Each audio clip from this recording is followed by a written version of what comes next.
La extrañeza que provoca nuestro hermetismo ha creado la leyenda del mexicano, ser insondable. Así es como Octavio Paz inicia Los hijos de la Malinche, ensayo donde Octavio busca explicar el actuar y el ser del mexicano a través de una frase tan célebre en el país como es Viva México, hijos de la chingada.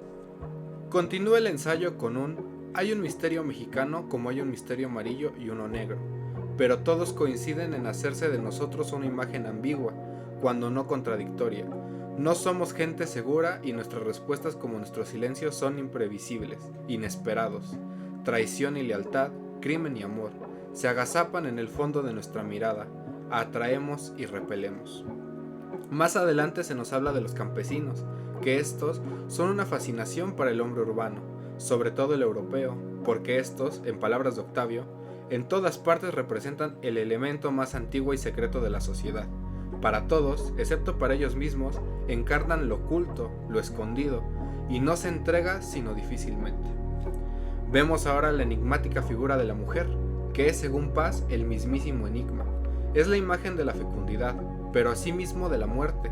La mujer es el conocimiento mismo, el conocimiento que no poseeremos nunca, el misterio supremo. El sadismo del hombre parte de estos mismos, como venganza ante el hermetismo femenino o como tentativa desesperada para obtener una respuesta de un cuerpo que tememos insensible.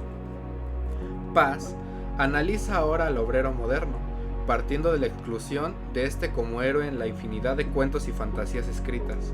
Esto porque el obrero carece de individualidad. En palabra del mismo autor, la clase es más fuerte que el individuo y la persona se disuelve en lo genérico.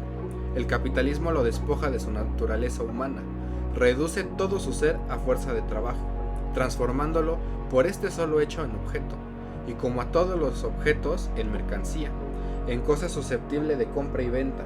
Ni son suyos los útiles que emplea, ni es suyo el fruto de su esfuerzo. En realidad no es un obrero, es un trabajador, que no designa una tarea determinada, sino una función. De ahí su ausencia de misterio, de problematicidad, su transparencia, que no es diversa a la de cualquier instrumento. Ahora, pensar que un técnico y un obrero en estos términos son distintos sería un error, ya que realmente son, en esencia, lo mismo.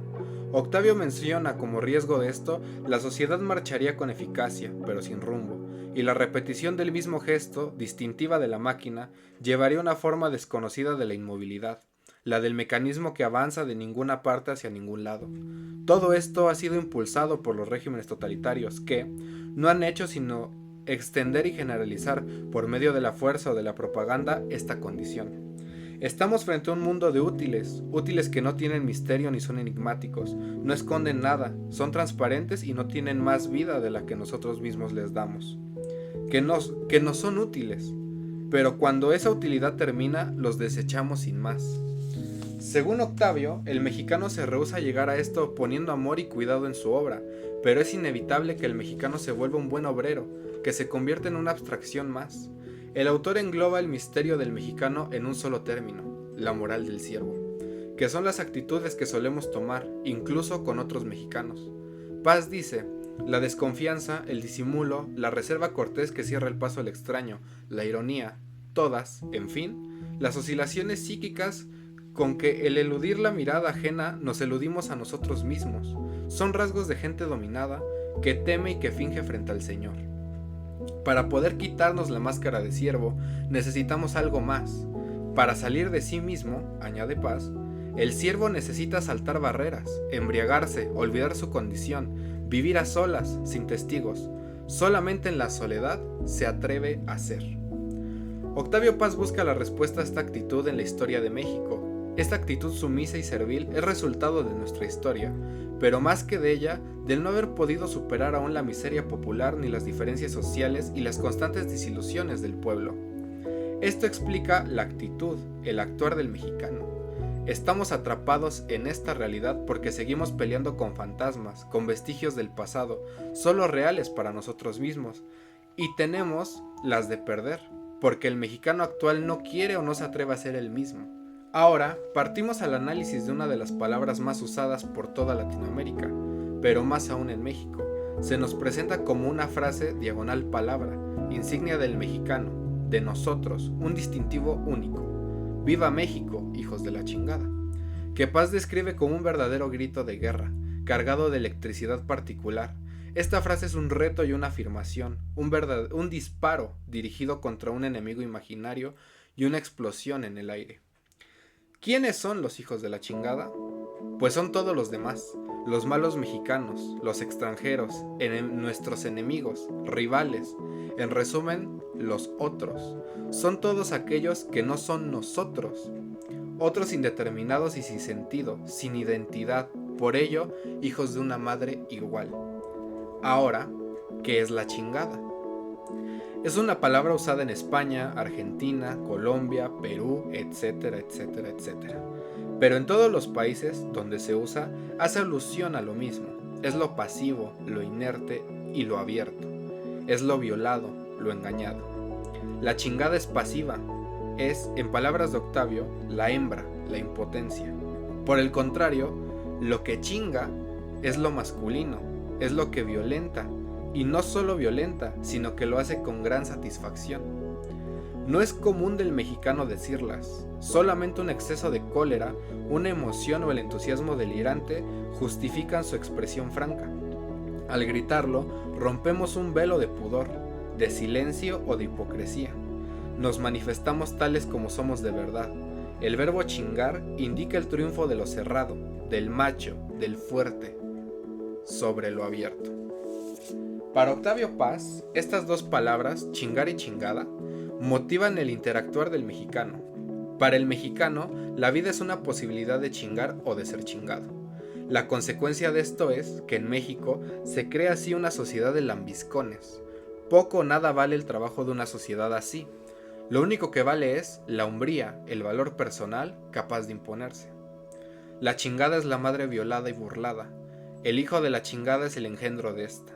Ahora bien, cuando busca imponerse, acude a la imagen del padre, puesto que este es el agresor, es el que chinga a la madre. El macho es el gran chingón. Una palabra resume la agresividad, imposibilidad, invulnerabilidad, uso desencarnado de la violencia, la fuerza, pero desligada de toda noción de orden, el poder arbitrario, la voluntad sin freno y sin cauce. El macho no es el que crea, sino el que destruye. Él, la soledad que se devora a sí misma y devora lo que toca, es el extraño. La figura del macho no tiene una contrapartida heroica, en cambio se venera al Dios Hijo, el que sufrió, el que fue víctima, al que chingaron. Lo veneramos porque vemos en él nuestro propio destino, por eso mismo veneramos a Cuauhtémoc. Ese Cuauhtémoc no, el otro Cuauhtémoc. Porque al igual que Dios Hijo, este fue traicionado, maltratado, asesinado. Él es el origen de México. Su muerte fue el nacimiento de lo mexicano y su tumba es nuestra cuna. Mientras tanto, la chingada sí tiene contraparte. Es la madre, es el regreso al seno materno. Por ello el culto a la Virgen María. La Virgen es el consuelo de los pobres, el escudo de los débiles, el amparo de los oprimidos. La Virgen es también la intermediaria, la mensajera entre el hombre desheredado y el poder desconocido sin rostro, el extraño. Guadalupe es una madre amorosa y pasiva, consuela, limpia la tristeza y calma el alma. La chingada es más pasiva aún, pues no se resiste cuando la maltratan, es inerte, es tan pasiva que no tiene identidad, es la nada, es la chingada. Por fin sabremos por qué el texto se titula como lo hace, Los hijos de la Malinche. Para Paz, la chingada es la madre violada, y eso es la conquista para los mexicanos. Y la representación de esto es la Malinche, amante de Cortés. La Malinche se contrapone a Cuauhtémoc. Mientras él representa nuestro destino y sentir, ella representa todo lo que nos hizo mal y lo que detestamos. La Malinche es la chingada en persona. Nuestro grito es una expresión de la voluntad mexicana de vivir cerrados al exterior, sí, pero sobre todo cerrados frente al pasado. En ese grito condenamos nuestro origen y renegamos de nuestro hibridismo. Este coraje con la chingada es producto de heridas que aún no sanan, y por ello, el mexicano no quiere ser ni indio ni español, tampoco quiere descender de ellos, los niega, y no se afirma en tanto mestizo, sino como abstracción. Es un hombre, se vuelve hijo de la nada, él empieza en sí mismo. Para Octavio, es impresionante que un país tan rico como México, culturalmente, niegue su origen de manera tan directa con esa frase. Pero esto no explica cuándo ocurre esta negación. Sobre todo, nos dice, la reforma liberal de mediados del siglo pasado parece ser el momento en el que el mexicano se decide a romper con su tradición, que es una manera de romper con uno mismo. Si la independencia corta los lazos políticos que nos unían a España, la reforma niega que la nación mexicana, en tanto que proyecto histórico, continúe la tradición colonial. La reforma es la gran ruptura con la madre. Esta ruptura era un acto fatal y necesario, porque toda vida verdaderamente autónoma se inicia como ruptura con la familia y el pasado. Pero nos duele todavía esa separación, aún respiramos por la herida.